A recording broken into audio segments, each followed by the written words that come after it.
Hi guys! Welcome to Step 9. In this video ay itutuloy natin yung series natin on logarithms. No? So, sa previous video, pinag-usapan natin yung logarithm of a quotient. No? Where pag meron tayong logarithm ng quotient, we can subtract. No? And in doing that, we must take note of the base. No? So, dapat pareho ng base syempre. Or the other way around, pag meron tayong minus or subtraction ng logarithms of the same base, we can divide yung m and n. Okay? So para mas lalo nating maintindihan tong law na ito, I will have some examples. So number 1, we have logarithm of, how do we evaluate logarithm of 32 to the base 4 minus logarithm of 2 to the base 4.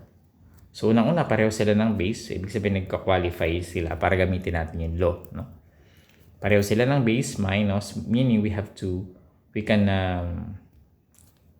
can divide. No? So, pwede natin gawing logarithm of 32 divided by 2 to the base 4, di ba? So, bali, ang m natin yan ay 32 at ang n natin ay 2. And simplifying, we have...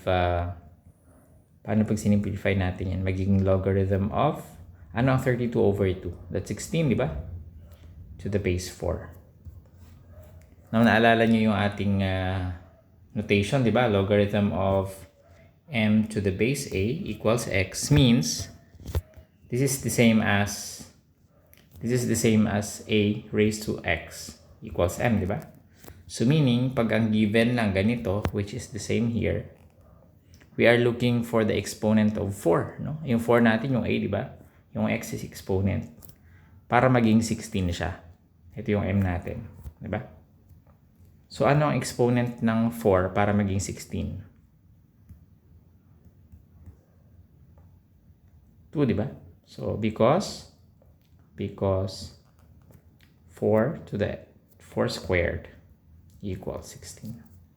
So, bali dito, naghahanap tayo ng 4 times of 4, naghahanap tayo ng exponent para siya maging 16. Okay, kaya siya 2. Okay, so number 2, we have logarithm of 27 to the base 9 minus logarithm of 3 to the base 9. So ano yan, magiging logarithm of 27 divided by 3 to the base 9, which is equal to logarithm of 9 equals logarithm of 9 to the base 9. So, ano exponent ng 9 para maging 9? This is just 1, no? Okay? So, in fact, this is one of the properties of logarithms na pag sinabi mong logarithm of a to the base a, this is equal to 1 because a to the 1 equals a. So, isa ito sa mga properties na haralin natin later. Number 3, we have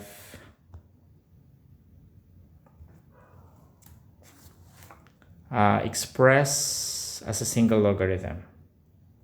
Express, kanina evaluate, diba? As a single logarithm. Ano to? X squared y, sorry.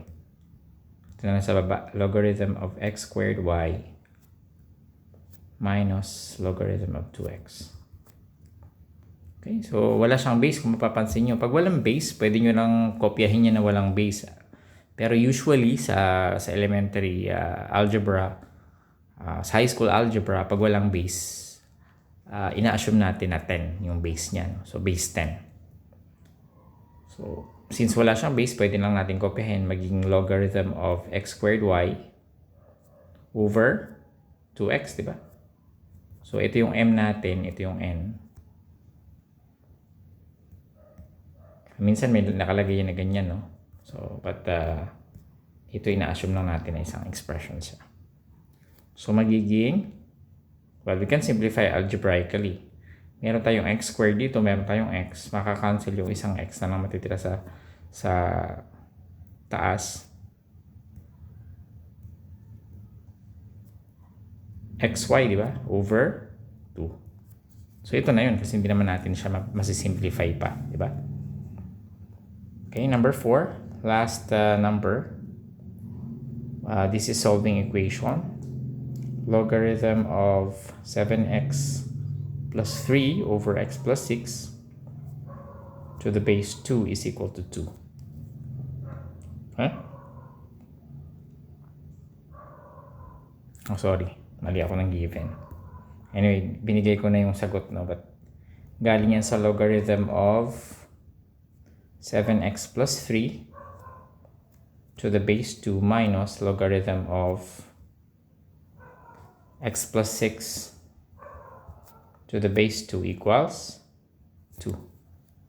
So, subtraction siya. Ibig sabihin, we can express it as a single logarithm. Magiging logarithm of 7x plus 3 over x plus 6 to the base 2. This is equal to 2. Okay, so ito, bali ito yung m natin, di ba? Tsaka ito yung n. So, m over n siya. Okay? And sabi natin, di ba, logarithm of m to the base a equals x, di ba? Meaning, a raised to x equals m. Bali, ang base natin dito, yung a natin, ay yung 2. Tapos yung exponent natin yung isang 2 rin. So, a to the x equals m, meaning, pagtatanggalin na natin yung logarithm at i-express natin siya as exponential form. So, tingnan natin. Kulayan siguro natin para kita natin. So, yung a, ito yung 2 natin. Yung exponent natin, yung x, no? So, yan yan. So, nakita nyo? Bali yung x yung exponent natin. Tapos, ito yung base natin in exponential form, yung a. Okay? Ay, yung m natin. Ano yung m natin? Ito yung m natin, di ba? Maybe I'll use a different color. What about this one? Blue. Yan. Ito yung m natin. Okay? So, meaning, pag ililipat natin sa exponential form, itong 2, yung 2 na yan, yung kulay red, yan yung ating base. So, 2 raised to the second power, yan, is equal to yung m natin, di ba? Equal to, ano m natin ito? This one. This one yung m natin equals to 7x plus 3 over x plus 6. Okay?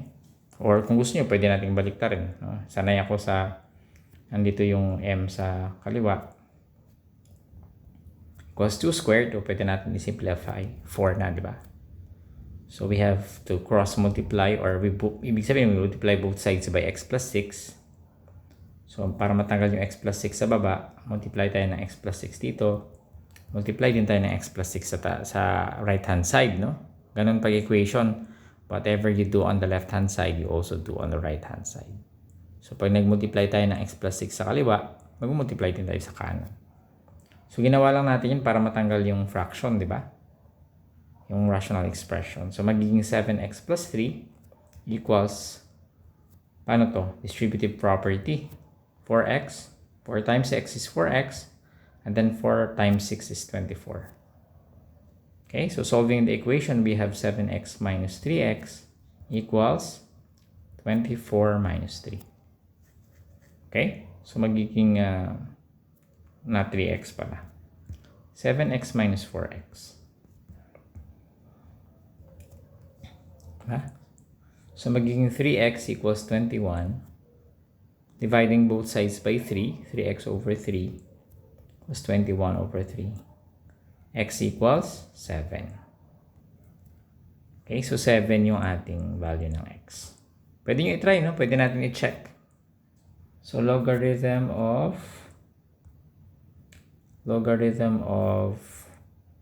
7 times 7. Original equation. 7 times 7 plus 3 minus logarithm of 7 plus 6 equals 2, di ba? This is to the base 2.